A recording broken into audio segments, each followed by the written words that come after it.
Hello, my beautiful friends. Welcome back to the show. Today, I'm super excited to dive into today's conversation with Brittnie. Now, Brittnie is a mom of three living in the Dallas suburbs. She first started photography in 2009 and instantly fell in love with all things family and newborn photography. Brittnie's also the host of the Capture the Chaos podcast, where she teaches photographers how to run their business in 15 hours a week or less. So without further ado, here's Brittnie. Welcome. Hey. So tell us who you are and really what you're passionate about. Well, like you said, my name is Brittnie. I am a mom of three kids. They are about to be 10, 7, and 5. So I have my hands full in a different way than, the baby moms do right now. We live in Dallas. I've been here most of my life, and I really love teaching photographers how to be more productive with their time, especially when they feel like they're a hot mess and they can't get their life together, because I resonate with that so much. Oh, you're preaching to the choir. I'm actually coming off a sabbatical. I'll be starting to take clients in probably the fall, but I hit some really, really, really big burnout. Like I was working Milky Way and I was working Milk and Honey, my photography business, probably 70, 80 hours a week. And it was too much. I ended up with thyroid issue and health issues, which basically my body was telling me it's time to take a break. So you were preaching to the choir when working for 15 hours a week in your business. So can you maybe share about systems and workflow? Because for photographers, that really can become our kryptonite when it comes to productivity. So what advice do you have for those maybe that struggle with organization and creating and sticking to systems? So I want to debunk a myth real quick. Yeah. So I feel like we think that the more work we do, the more money we make, or, you can't make more money unless you're working more, right? And I've learned that that's not true. I have not hit the level of burnout where I've had to take an extended sabbatical, but I got really close. And I knew that my health wasn't taking priority and my kids weren't taking priority, and just nothing was in the order that it should have been in. And so I started learning that, you can do more with less, and that's honestly idyllic. So we didn't probably start, most of us probably didn't start our photography business so we could work 80 hours a week, right? Like that No, was not the goal. no. So I am not naturally an organized person. I am a type B. I am disorganized. I'm creative. I'm just one of those people who just kind of resonates with being a messy brain. And You are my I people. I feel like that's just generally like how creative people are. Like we're just Yeah. not, we don't resonate. I mean, I've met people who are like, "Oh yeah, I'm naturally organized." I'm like, Yeah. I'm like, "How do you do that? How's that born into you?" Into you. Um so, oh yeah, and I was diagnosed with ADHD whenever I was in 7th grade, and I was only medicated for 1 year, and I was like, "We're not doing Yeah. this. We're not doing this." And I know the medication has come a long way in the last 20 years Yeah. since I was on it, but yeah, so like I said, I'm not naturally an organized person. And so I have really had to teach myself systems and organizations and workflow. And I could only add one thing at a time. Otherwise, it felt really overwhelming to overhaul your entire life and your entire business. So it started in about, I think it was 2022, whenever I just kind of hit my moment of rock bottom where I'm like, something has got to change. And so it's funny, it started out with not even being anything in my business that I changed, but it trickled into the rest of my life. And that thing that I did was started an evening routine, not a bedtime routine, but like an evening routine where I just cleaned my kitchen at night. And I tell everyone this that I work with, I'm like, you just start there. And they're like, I don't know how that's going to help my business, but think about it like this way. So usually we're working at home, right? I literally, my office right now is in my bedroom. Like that's Yep. the space I have and that's the space I make. So it is very intertwined. So when I wake up in the morning and I wake up to a messy kitchen, I have to clean the kitchen before I can dive into anything else, because I can't make breakfast. I can't get the kids ready for school. I can't focus because my brain is just focused on how messy that kitchen is and how I'm not going to be able to do anything else. And so I found that cleaning my kitchen before I went to bed at night allowed me to wake up and, get the kids out the door, get them ready for school, and jump right into work. So that honestly was the catalyst to changing everything else about my life. I love that. I love that so much. I do the same thing, but almost in reverse, where it's my bed. I have to make my bed in the morning. And I actually work outside. I have an office outside of my home studio. But if I don't make my bed, I will think about it all day long. And then I come home and then my room's a mess and it's literally like clothes on the floor or pillows and the bed's not made, but it feels like everything is a disaster. And until I know that's done, I need it. Like that's how I have to start my day. So I Yeah, love that. It's a we all have trigger. like our Like, thing, right? Like yeah, our thing. Like, yours, my bed is not made. Actually, I tried making it, but my cat was sleeping in the middle of it. And I was like, I'm not gonna bother you. I'm gonna leave the bed you're unmade fine. for you. You're okay. She's so comfortable over there, so I wanted to leave her. But my bed doesn't bother me because I'm Yeah. also a napper. I take naps every day, and so making my bed feels like a waste of time. So I'm like, I'm just Yes. about to get back in it. So I love that. I love that. See, find what works. And like I totally agree with you on the kitchen sink and the cleanliness of that. I'm like just starting your day feeling fresh. Mhm. I love that. So let's talk about sticking to systems too, because I think like I don't know about you, but I am also a little bit of a rebel at heart. And if you tell me like, to do something, I'm probably going to do the opposite.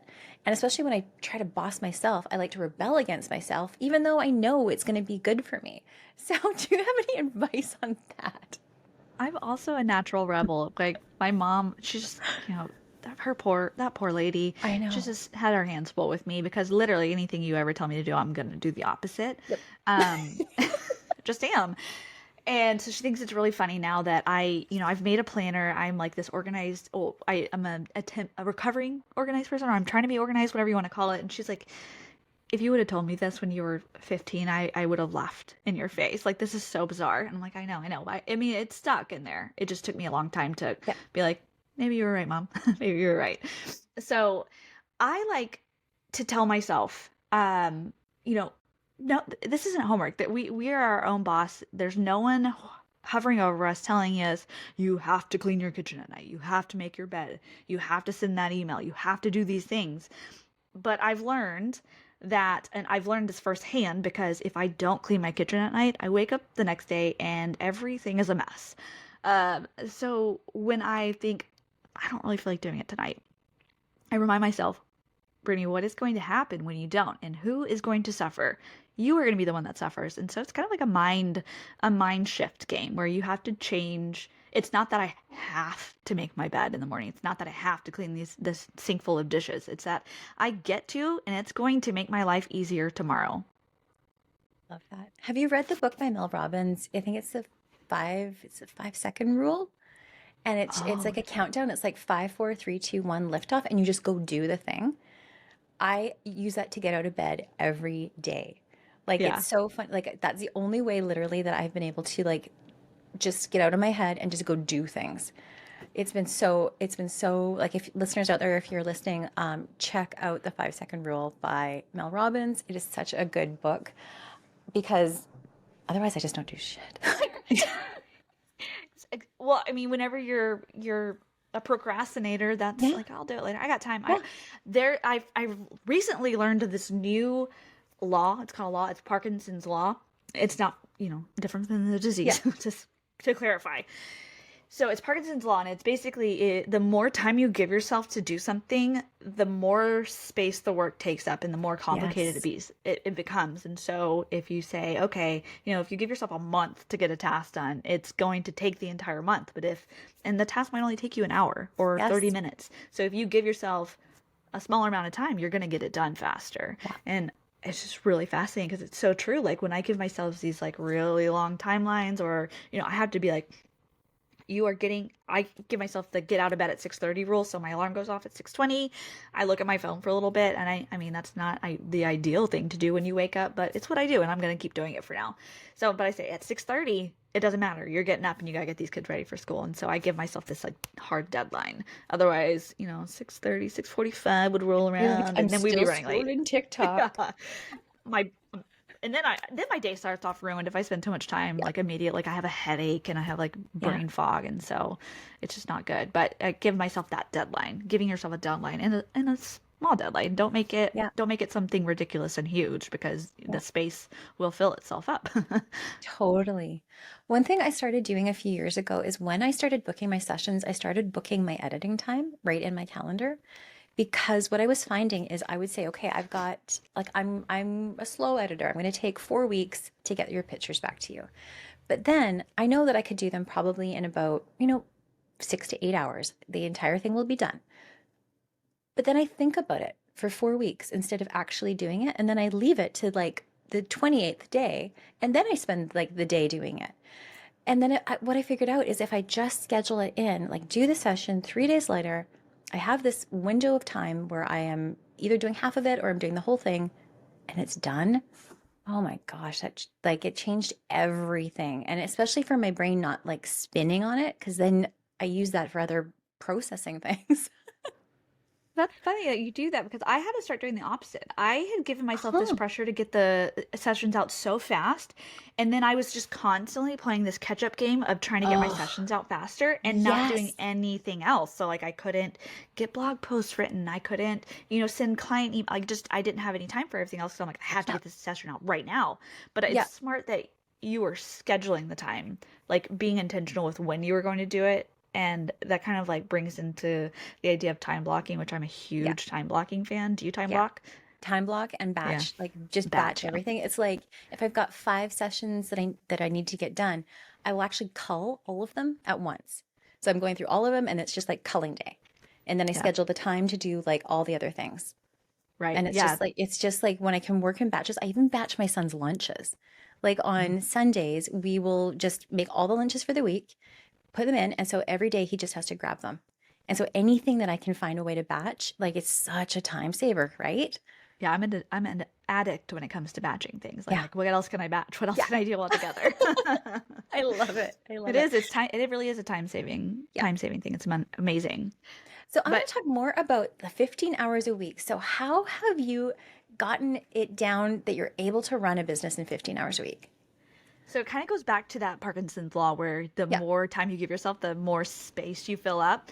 And so 15 hours a week is what I gave myself, or it's generally what we can get the work done in that Yeah. amount of time. And it's not too much. It's not 40 hours. It's not any time, staying up until all hours of the night. It's like Yeah. very specific time blocks, and that's where the time block comes into play. So for me, my work time blocks is when my daughter is in school, which is Tuesday, Wednesday, Thursday from 9 to 1. And so Tuesday, Wednesday, Thursday from 9 to 1, my work time is my sacred work time. I'm not going to plan to go, you know, to the gym during this time. I'm not Yeah. going to do anything else. I'm not going to do chores. It is I sit down and I work, and I focus on just doing that, and I let it fill up the space and the time. So just setting those work blocks into place was the first step for me. And I don't want to like overwhelm people, because I can go into like then do day blocking and then Yeah. do like I don't want to overwhelm anyone. Just so for starters, just give yourself that Yeah. smaller work blocks that you're like not going to do anything else. I'm just going to work during those times. And do you find, I know because I'm sure I have ADHD. I haven't been diagnosed, but I find a lot of the time I really bump up against, especially when I know I'm supposed to have this focused work time, is context switching and like trying. My brain's like, oh, but maybe I'll just check something over here on my phone, or maybe I better just check my emails right now too. Slack's going off. My team needs something, and I'm just like so reactive. So do you have any advice for those that may also be struggling with the distractions and really getting focused and laser focused on that time that you've scheduled between that 9 to 1 period? Yeah.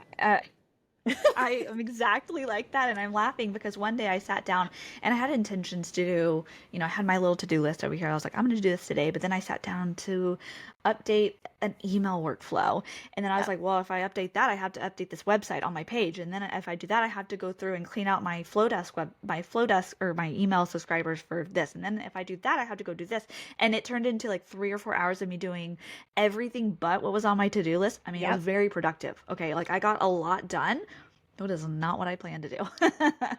And so having a plan, and then also reminding yourself to stick to that plan and Mhm. not get distracted by everything else. So here's what I have to do with myself is I did mention day blocking a little bit. Like I kind of focus on certain tasks each day. Like Thursdays is podcast day for me. Tuesdays is marketing day, where I sit down and I plan out all my Instagram content and my, just what I want to be talking about that month. So just that right there has helped me, stay in my lane. Like, oh, I don't need to go talk about podcast stuff today because that's on Thursday. I can save it for then. I'm going to forget though, right? So I have a little notepad next to me. I dropped it on the ground, but I have my notepad and I keep it next to me, next to my computer. And whenever one of those intrusive ideas pops up into my head, I write them down. So that way I can come back around to it later. And I also have to turn off my notifications for everything if I'm supposed to be focusing on something.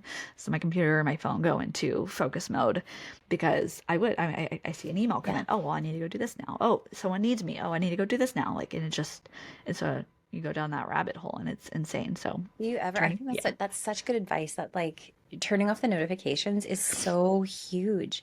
And it's funny because my son, he's 14, and so he's in grade 9, and I am amazed, like they haven't taken phones away in school, and they don't mandatorily say turn off your notifications. Like we actually have, it's to the point where I'm like, you know what, I actually don't want him to have it in class, so he actually turns it into the guidance counselor. So we just said, no, you don't get to have it in class, because if he just can't control himself, and he will be on Snapchat all day long. And it's not that there's anything wrong with him. It's just that that's the way it's designed. And we're giving these kids, and then we're sending them to school, and we're expecting them to learn. But even as adults, like, we struggle with it, right? Exactly. I'm just really glad that we didn't have, we had phones in school, but they had a $15 fine rule. So if your phone went off in school or you saw it, then we had to turn it in and pay $15 to get it back. I wonder where that money went. Like, what did they do with that money? 'Cause I'm sure. I know I paid a lot of money. The teacher's drinking fund? Right? All right, everyone, here's the divvy up from the cell phones this week. Let's all, stock our bars. But for real though. So I'm really glad, that and we didn't have social media, so there wasn't, I don't know what I was doing on my phone. Like, what do we have phones for? Do we text? I graduated in 1995, so like I'm old. So, but like we didn't even have like barely computers. Like my first computer was like a Tandy. Like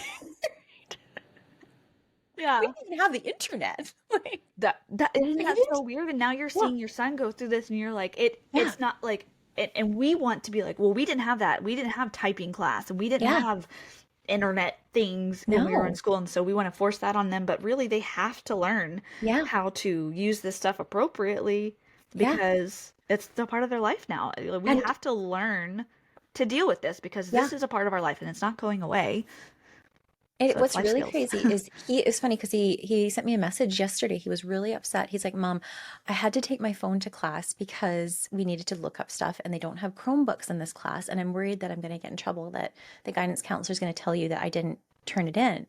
And I'm like, oh, baby, I appreciate you being honest, but like, if you need the resources, like, we will figure this out. Like, we can get you a Chromebook for school if that's what you need.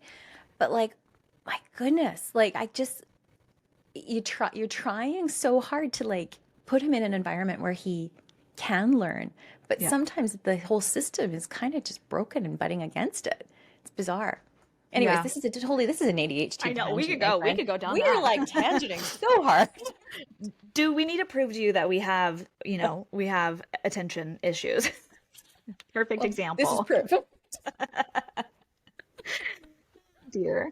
I love it. Okay, I'm going to circle back to talking a bit. Actually, I want to circle back to overwhelm, because I think that, especially with people with ADHD, especially artists, this is something that we really, really struggle with, especially when it comes to like deciding what to do next, or even figuring out what is the next priority. Like, we're always just jumping around, and then everything overwhelms us. So do you have any strategies on that? Well, I just want to address that. I feel like sometimes when you're told that you have a learning deficit, or you have ADHD or whatever other kind of disability that you have, it's kind of, when I got told that, and then they started handing me tests with like answers marked off of it, and I was like, I'm not dumb, like I know the answer to these. I don't need you to cross off 50% of the answers for multiplication. So I was feeling like, oh my gosh, they think I'm really dumb. And as I've gotten older, I started realizing that, like, no, I would not be able to run this very successful, not just one successful business, but multiple successful businesses if I was dumb. Like, I just wouldn't be able to do that. And so I learned that I'm not done. My brain just works differently than other people's, and it's kind of a superpower. If you Google how many entrepreneurs have ADHD, like how many really big successful ones, Yep. it's a lot. Like we are more likely to start our own businesses Multiple and than multiple multiple. businesses. Exactly. Like we both have multiple going on with us right now, like because that's the way we are, and we're able to we get out of the tedium in a way, and we're able to just kind of see everything all at once. It's like I imagine us like looking at the like seeing the entire universe all at once and just understanding what it's all Yep. like. But then all of a sudden it like snaps back and we're like, okay, that was way too overwhelming. Yep. That's kind of how my brain works for what I think, Yeah. whether it's true or not. So, but we see so much all at once that it's hard to like narrow it down. And so for me, you have to find like your own coping strategies, right? And for me, I learned a really long time ago that everything has to be written down, because if it's in my head, it feels really overwhelming and Thank it needs you. to be written down. So that way I can start to like puzzle it around, like, okay, it did feel really big and I do have this really long list, but you know what, this isn't as important as I was thinking it was. So Yeah. but this one is has a time limit on it. It has to get done now, so I'm able to start seeing it in a more like productive way. And so for me, it's writing everything down, and Yeah. that becomes the key. There's this method, oh my gosh, I cannot think of what it is, but it's like you put it into 4 quadrants. It's like needs to be Yes. right now, don't need to do it all, can Yeah. do later, whatever it is. I can't remember what it's called, but it's you're like doing that with your to-do list whenever you write things down. Totally. It's that one where it's like it's urgent and important, or urgent, not important, important and not urgent, Yeah. and then not important, not urgent. I think something Right. like that, something like that. And I'm like, but everything's urgent. Exactly. I had to do all of it now. For me, it's like, okay, my client stuff, my client facing things are urgent. Like that Yeah. one, that needs to happen. That's something that has a deadline. It needs to happen now. So I know that my client things go in that quadrant where it's important. And then, things with deadlines. Obviously, like if it's a week away, I don't have to focus on it right now. I can focus on it later. But, just kind of like prioritizing. And that's Yeah. kind of hard whenever Yeah. you have it all in your head and you're trying to like math it all together. You're like, this doesn't Totally. make any sense. So writing it down is huge. I can't remember where I heard it once, but someone once said your brain is not a storage container, it is a processor. And it's Oh, like, like how like I love to just download things and just save them on my hard drive. And then all of a sudden I'm mad because Photoshop won't open. Like I've got the rainbow wheel going on. And it's like our brains are kind of like that too. If we don't thought download or like just get brain dump out onto paper, our brains get gummed up too. And our brains get overwhelmed like that. And so as soon as I started to think of it like it's a processor, not a storage container, I was like, okay, like don't leave it in there. Right? you're so right. And have you ever had those days where you've had to like make 1,000 decisions and had to like do just so many different things, and at the Yes. end of the day, you're like, my body's not tired, but my brain is tired. Yes. I mean, I used to feel like that every single day. Like I'm making decisions all the time. And every time you make a tiny decision, what do I want to eat for lunch? Or, what task do I need to do now that I'm sitting down at my computer to work? You're making a decision, and that is brain power that you're using, you're processing or you're storing or whatever. So creating routines and plans ahead of time literally will take away that brain power you need to use and free up so much more. So like when you sit down on Sunday and you meal prep for the week, you're taking that off of your plate for the rest of the week. Or when you day block or time block, when you're like, I know that at 9 o'clock on Tuesday when I sit down to work, I'm diving into Instagram posts or whatever it is for you.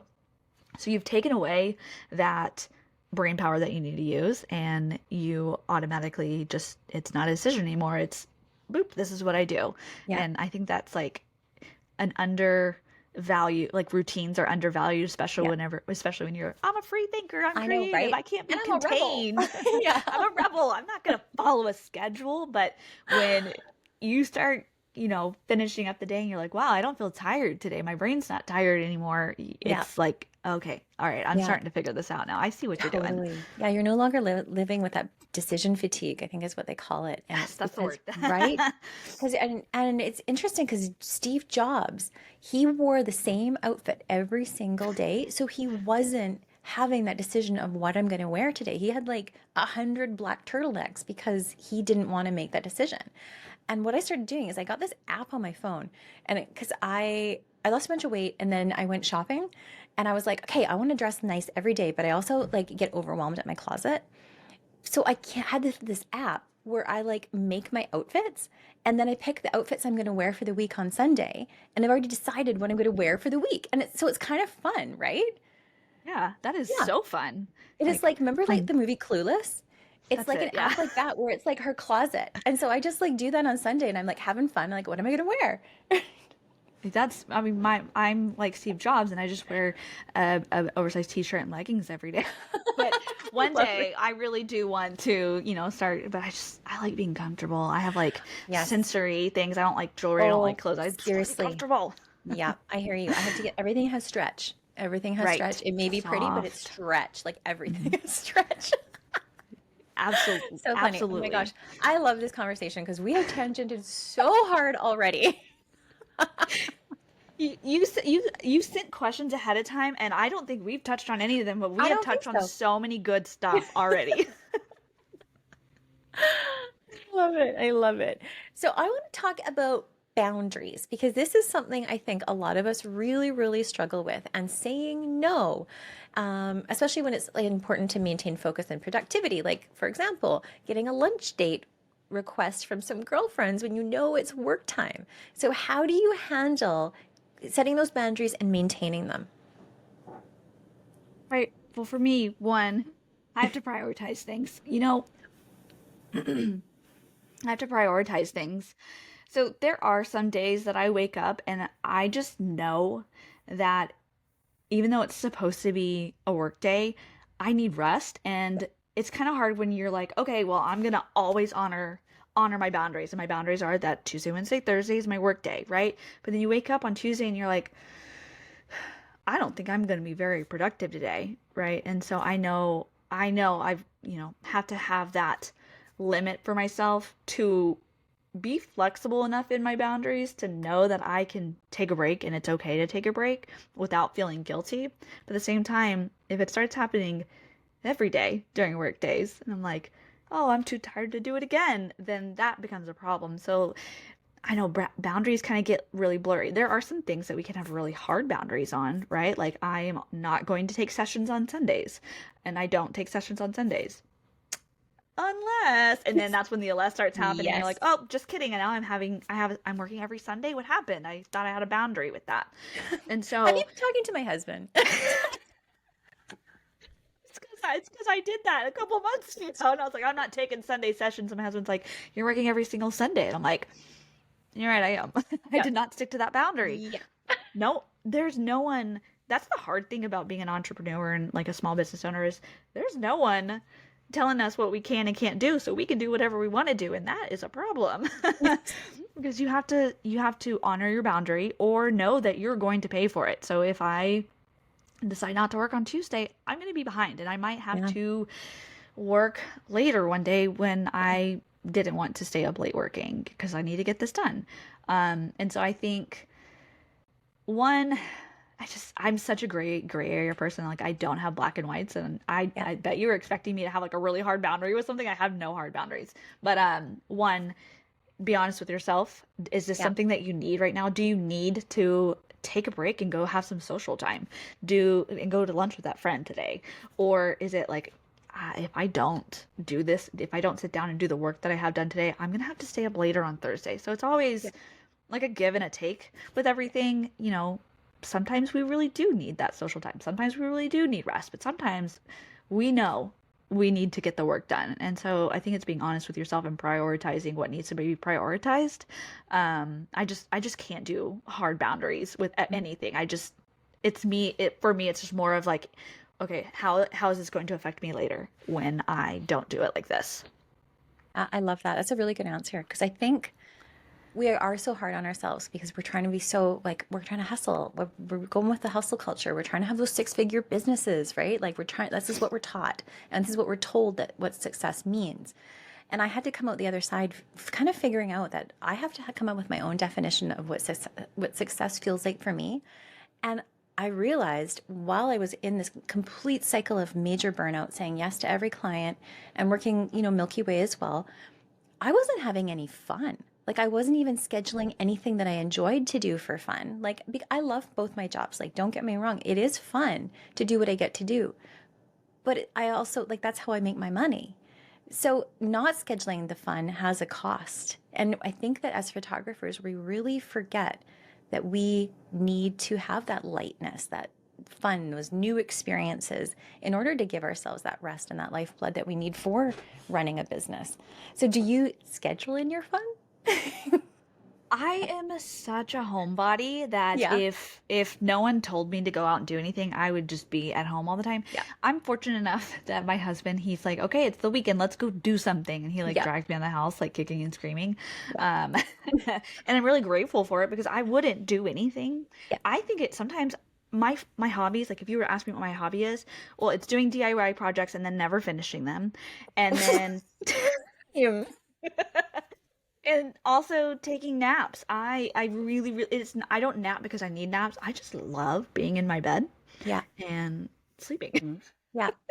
And I love so that. I don't schedule in my fun. I do acknowledge that I'm like, okay, I need to do things with my friends and like, cultivate those relationships. But I also am fortunate that my husband, I also don't have a lot of space in my life right now for because I'll get overwhelmed and over Overstimulated? Or overstimulated if I'm yeah. planning too much fun in my life. But at the same time, I also think working in my business is fun, Yeah. which is why I'm doing it, right? But Yeah. then I know I can feel that threshold now because, I've pulled back and I've kind of like learned to feel my invisible boundaries, my gray boundaries, that when I'm working too much and I Yeah. start to cross over that threshold, I'm like, oh yeah, we're about to start entering into that burnout. So, okay, it's time to pull back. Don't do it for fun. Even if you think it's going to be really fun to do this new thing in your business, pull back and take a nap or go out to lunch with a friend or, do something else. And so it's been a lot of feel and like blindly feeling to see like what it is that I need right there. So no, I don't really Right. schedule in fun. I schedule in naps. I do. I schedule Yeah. in naps because that's what I need. Yeah. And then I just try to remind myself to say yes whenever it's time to say yes and say no when it's time to say no. Yeah. I love that. I love that. I think it's funny because self-care is another one that we like hear a lot about. Fun and self-care. And it's so funny because there's such an interpretation of what that is. And it's so deeply personal because to someone, like self-care just means like meditation and baths. And to someone else, it's like lunch with friends, like that's self-care.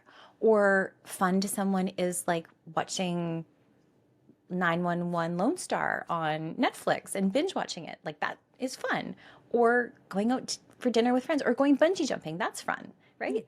And I mean, Yeah. to me, no, but No. like to someone it is. Yeah. Right? So No. I think like success and like our businesses, everything is so deeply personal. And if we have this generic cookie cutter approach to everything, we always feel like we're kind of failing because it's not for us. And so we really, I think, have to take a deep dive and look in ourselves on what those are even meaning for us. Like, what does that feel like? Yeah. I mean, it's hard to go by feel because there's no hard and set Mm-mm. boundaries and like rules for that but you do. I mean,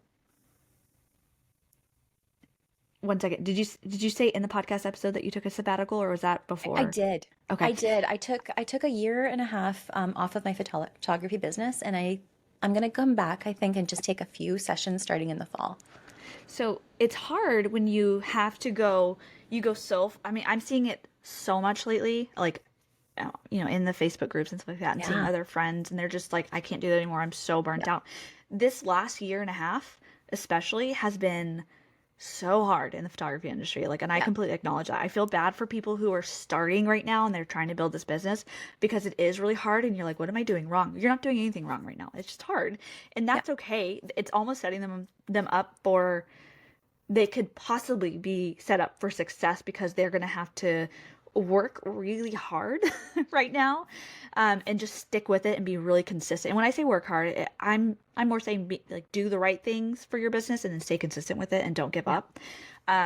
But when things start to kind of ease up, you're going to be like, wow, this is actually really easy. So you have that going for you. But then also, if we've been in it for a while and all of a sudden we've been doing something one way and now we have to pivot or we have to work harder or, be way more consistent than we've ever been. And it's like, it's getting really exhausting. So it's really a hard time to be a photographer. And I don't want to say that to scare anyone off right now. Yeah. It's also a beautiful time to be a photographer because there's a lot of change happening. And Yeah. I do love change.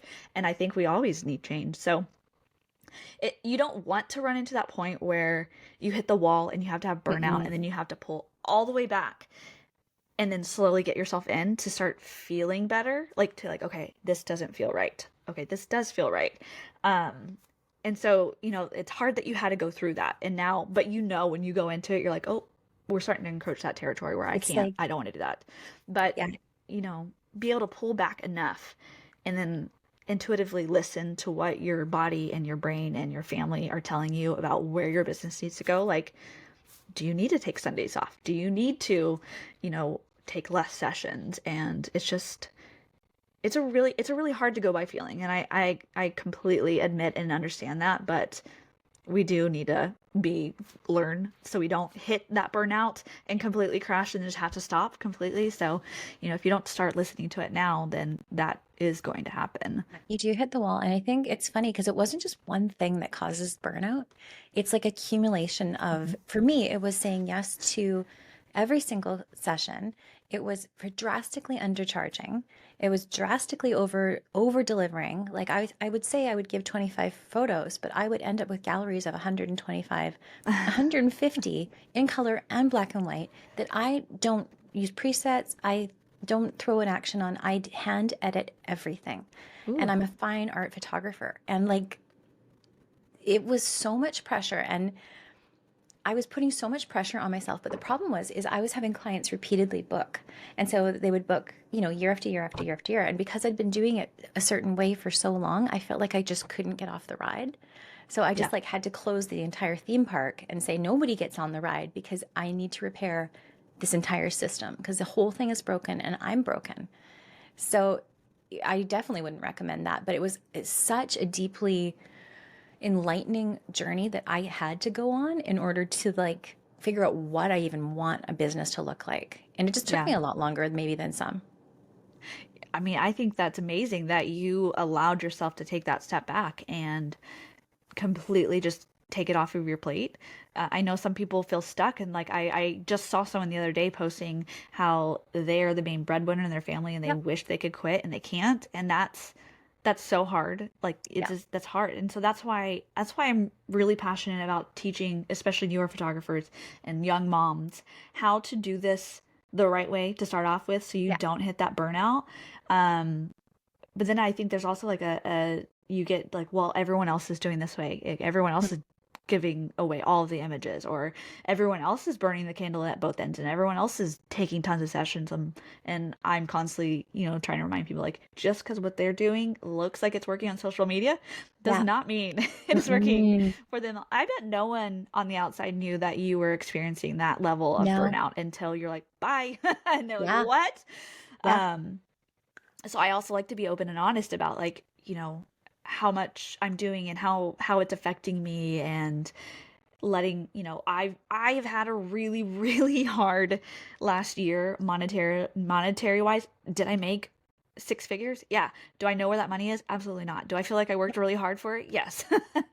So I'm trying to be honest about that. And I had my not even aha moment, like a slap in the face a couple months ago, where my bookkeeper told me how much I made in January, and I was like, I'm sorry, I mean, how much, and where is that money? I don't understand. And that's whenever I realized, like, I need to get better with my finances, because I can't keep doing this. Like, I'm working as hard as I'm working. It feels like I'm making no money, but I am. Where is it? Where is it going? And a lot of the times it's like, because I know you're a newborn photographer as well, right? And so a lot of the times we're chasing dopamine, and we see these RTS sales, and that, that Amazon guy running down the driveway, and you're so excited to get that thing that you ordered late at night because you just needed that hit of dopamine. Like, been there. And I think that's such a common plight for our listeners and for, people in the industry, that we're spending our money to feel good. And, we're under the guise that it's helping our business, and a lot of the times not, right? It's Are not. you It's looking actually into my hurting us. brain right now? Yeah, that's exactly. And I'm saying because I've done this and I actually had to quit spending money on the things. I took about 2 year break of like, nope, not spending any money on any newborn props. And full confession, I may or may not have just bought like 8 new outfits. So, I mean, hey, I two saved up for it. years. I saved up. So, I saved up. um, I got rid of my client closet. So, Yep. everyone has a client closet. And so this is another one of those things like everyone else is doing it. So I need to do it too, right? I Yep. never wanted a client closet, but that was what people were doing. And that's how you improve your client experience. And so I got a client closet. No one used my client closet. It took me a year to even get the images like up where people could see them. Yeah. And I was just spending tons and tons of money on this client Yep. closet. And I was like, why am I doing this? One, no one wants it. Two, I'm not pushing it like I could be. And three, I'm Yep. wasting money. And so I dissolved my client closet, shortly after buying a ton of stuff. Yeah. And people are like, why? And I'm like, I'm just trying to simplify things in my life. Yeah. And that looked like one of the things that I needed to simplify. And it feels really good. And I'm also not allowing myself to buy newborn props and Yep. just being, it's like sometimes I'm like, Just well, that's really cute and I want it. But nope, I will I know, not. being just trying to be financially mindful instead of like chasing that hit of dopamine. And like it's when I realized what I was doing with that, I was just like, oh, this isn't Yeah. good. Have you heard of Profit First? The Yes. book? Okay, Yes. I'm reading that right now because I Yes. had my moment where I'm like, oh, Yep. something's got to change, and it's really opening my eyes a lot, and Yeah. I'm excited to implement it, and Yeah. hopefully I can report back in a year that things are going well with it. I love that. I love that. I love that. I know that I need to reread it. I think we'll add a link to it in the show notes for you guys so you can Yeah, guys it's can so good. It's figure so good. out. Yeah. So good. Okay. So can you maybe share any tools or resources that have been instrumental in helping you manage your photography business efficiently?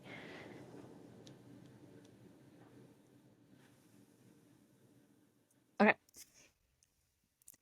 Obviously automations are key and having like an automated client workflow. I use Dubsado right now. I've used Irisworks. I know a lot of people use Sessions, which it has its ups and its downs on that one, but right now I'm loving Dubsado and everything that it offers. I think Honeybook's another one. So having a good automation with CRMs,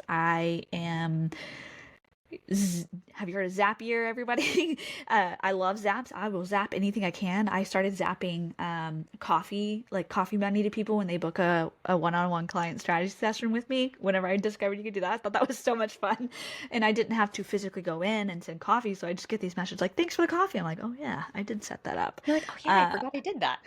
You're welcome. So awesome yesterday. Airtable.